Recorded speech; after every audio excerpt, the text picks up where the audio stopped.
Hello my dear students, कैसे हो आप सब। मैं लोकेश अग्रवाल अकाउंट्स पर ट्रिपल में एक बार फिर आपका स्वागत करता हूं। दोस्तों आज हम लोग डिस्कस करने वाले हैं क्वेश्चन नंबर एग्जांपल नंबर कौन सा था, सवाल नंबर तो डाला ही नहीं मैंने। एग्जाम्पल नंबर 7 है कंसोलिडेटेड बैलेंस शीट का। आज फाइनली हम लोग बेटा अपने इंस्टीट्यूट पे वापस आ चुके हैं, तो आज एक सवाल फटाफट से देख लेते हैं जो हमने पिछली क्लास में डिस्कस किया था। वही सवाल आज एक बार बोर्ड पे करवा दिया है, तो देख लेते हैं एक बार सवाल के अंदर क्या था। आपको बोर्ड का फ्लैश वगैरह थोड़ा सा सेट, चलो ठीक है, आई होप नजर आ रहा होगा आप लोगों को।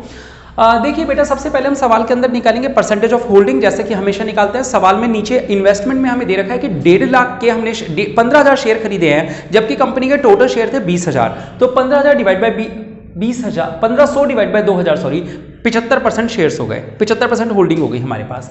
फिर था प्री पोस्ट रेशो। सवाल में पैराग्राफ में लिखा था कि 1 अक्टूबर को खरीदा है। 1 अक्टूबर का मतलब 6 महीने पहले और 6 महीने बाद में, तो यानी कि 1:1।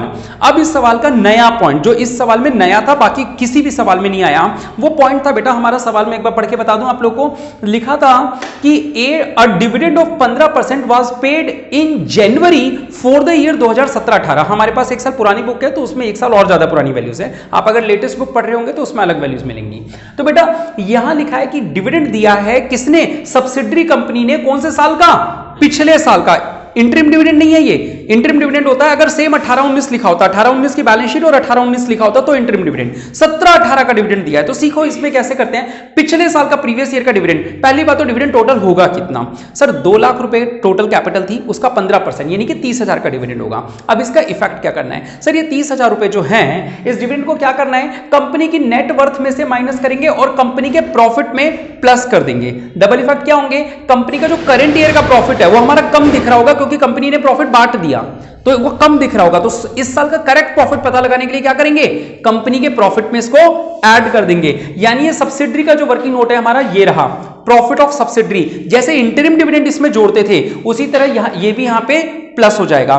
सेकेंड इफेक्ट क्या होगा बेटा इसका, ये नेट वर्थ में से माइनस हो जाएगा डिविडेंड ऑफ प्रीवियस ईयर।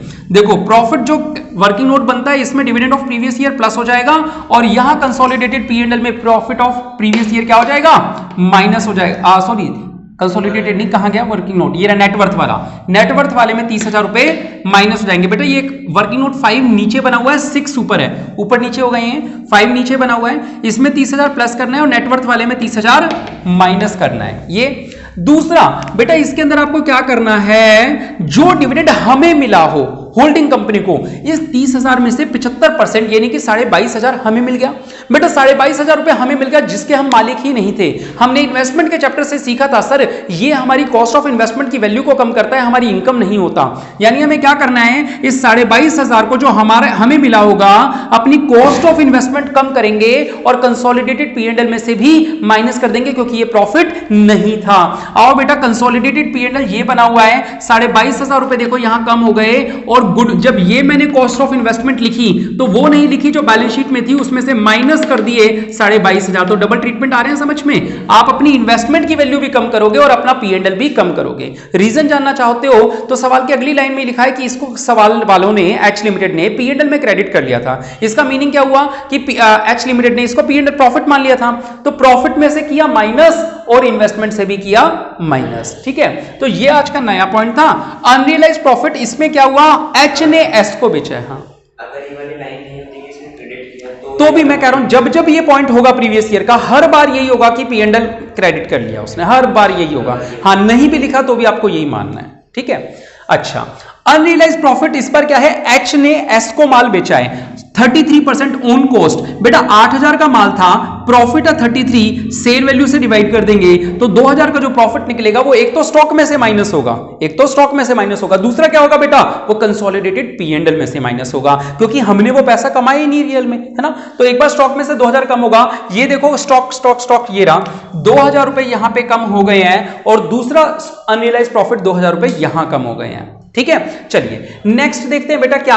अब हमारे पास वही है, नेक्स्ट ये बनेगा working note number 5, profit of subsidiary. बिल्कुल नॉर्मली बना लिया है, 70,000 आंसर को प्री पोस्ट 1:1 में बांट दिया, जिसका 75% होल्डिंग का है और 25% माइनॉरिटीज का है। चलिए इसके बाद बनेगा नेटवर्थ ऑफ एस, जिसमें paid up share capital, opening balance of general reserve, opening balance of P&L और प्री एक्विजिशन प्रॉफिट, ये वाला जो 35,000 था वो, और एक ये जो हम पहले ही बात कर चुके हैं 30,000 रुपए माइनस करने की, वो आ चुका है। ये दोनों बन गए। अब अगला बनेगा ये, इसके अंदर बिल्कुल वही करना है जो हमेशा करते हैं, केवल ये क्या याद रखना है कि 22,500 जो हमें डिविडेंड मिल गया उस कंपनी से, वो हमारी वैल्यू को कम कर देगा, कॉस्ट ऑफ इन्वेस्टमेंट को। कंसोलिडेटेड P&L हम ऑलरेडी बात कर चुके हैं इन दोनों एडजस्टमेंट की। उसके बाद माइनॉरिटीज इंटरेस्ट में वही दो चीजें आएंगी, 25% ऑफ नेटवर्थ और पोस्ट एक्विजिशन प्रॉफिट, जो इस चैप्टर में कई बार आप कर चुके हो, वही चीजें हैं। अब बात करते हैं बैलेंस शीट की। एक दो चीजें बैलेंस शीट में खास है, वो और सुन लीजिए, फिर ये टॉपिक खत्म है। Share capital as it is हमारी वाली, जनरल रिजर्व हमारे वाला, कंसोलिडेटेड P&L जो वर्किंग नोट से निकाला था वो, और कैपिटल रिजर्व भी हम डालते हैं। मैंने कई बार बोला कैपिटल रिजर्व को डालना भूलना मत, और इस बार भी हमने डाला है capital reserve working note number 7। थोड़ी देर के लिए मान लीजिए कि यहां पे लिखा हुआ है 18,750, ये वैल्यू है यहां पे, ठीक है। तो 18,750 थोड़ी देर के लिए है, बाद में बताऊंगा क्यों गायब हो गई। माइनॉरिटीज इंटरेस्ट वर्किंग नोट से वैल्यू आ गई। ये सारा पॉइंट जो होता है यहां से यहां तक का, ये शेयर होल्डर फंड होता है, और यहां से चालू हो गई करंट लायबिलिटी। करंट लायबिलिटी में बिल्स पेबल पे एक पॉइंट है, बाद में डिस्कस करेंगे, और क्रेडिटर्स हैं। क्रेडिटर्स में एक कॉम्बिनेशन था, 20,000 रुपए हमारे में शामिल थे, तो क्रेडिटर में और डेटर में 20,000 रुपए हम दोनों में से माइनस कर देंगे, ये कॉमन बात है। टेंजिबल एसेट्स में टोटल आ गया। अब इस सवाल में मेन पॉइंट है कि गुडविल का क्या करना है, ठीक है बेटा। गुडविल इस सवाल में पहली बार आई है। एक ही बैलेंस शीट के अंदर गुडविल और कैपिटल रिजर्व एक साथ नहीं हो सकती, ये हमने पिछली क्लास में डिस्कस किया था। दोनों में से जो बड़ा है वो जीत के रह जाएगा। बेटा गुडविल का टोटल है 70,000, कैपिटल रिजर्व है 18,750, तो क्या करोगे, इस कैपिटल रिजर्व को यहां से हटाओगे और 70,000 में से माइनस कर दोगे। बाई चांस ये 7,000 होता, 7,000, तो क्या करते, ये 7,000 यहां से गायब होके इसमें से माइनस हो जाता। क्लियर है, ठीक है। यही पॉइंट जब हम लोग अमलगमेशन का चैप्टर पढ़ेंगे कभी, तो उसमें भी इसी तरह का पॉइंट आएगा। खैर स्टॉक, बेटा स्टॉक में से 2,000 माइनस करने थे, यहां पे हमने डिस्कस किया था, स्टॉक का पॉइंट बनाया था अनरियलाइज्ड प्रॉफिट वाला, ये रहा 2,000, ये माइनस कर देंगे। और डेटर हम बात कर ही चुके हैं, बैंक का टोटल नॉर्मली आ जाएगा, ठीक है। अब बात रही इसके अंदर बिल्स पेबल के पॉइंट की। बेटा देखो सामने वाले का बिल्स पेबल जो है वो कह रहे हैं वो कंप्लीटली जो उसका बिल्स पेबल है वो हमारा बिल्स रिसीवेबल होना चाहिए, लेकिन हमारे तो बीआर है ही नहीं। असेट साइड में अगर देखें तो कोई बीआर नाम की चीज ही नहीं है।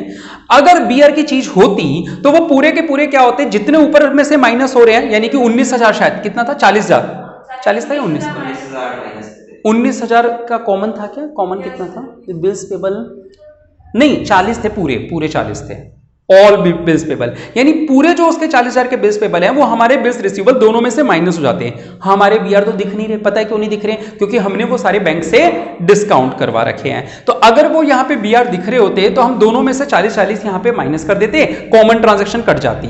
और अब वो क्योंकि दिख ही नहीं रहे, अगर मैं एक में से माइनस कर दूंगा तो उसका सेकंड इफेक्ट कहीं पे जा ही नहीं सकता, तो उसका 40,000 को एज इट इज यहाँ पे लिखे रहने देना। हाँ, कॉन्टिजेंट लायबिलिटी में यहाँ पे हमारी 40,000 की लायबिलिटी आ जाएगी, ये निल नहीं आएगी, ये कितनी आएगी 40,000 की, क्योंकि ये 40,000 रुपए हमारी बैलेंस शीट में दिख रहे होंगे अंदर, ठीक है।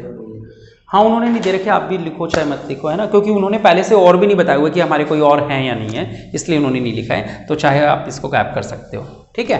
तो ये रहा आज का आपका सवाल, कल मिलेंगे कुछ और सवालों के साथ, तब तक के लिए शुक्रिया। जय हिंद, जय भारत।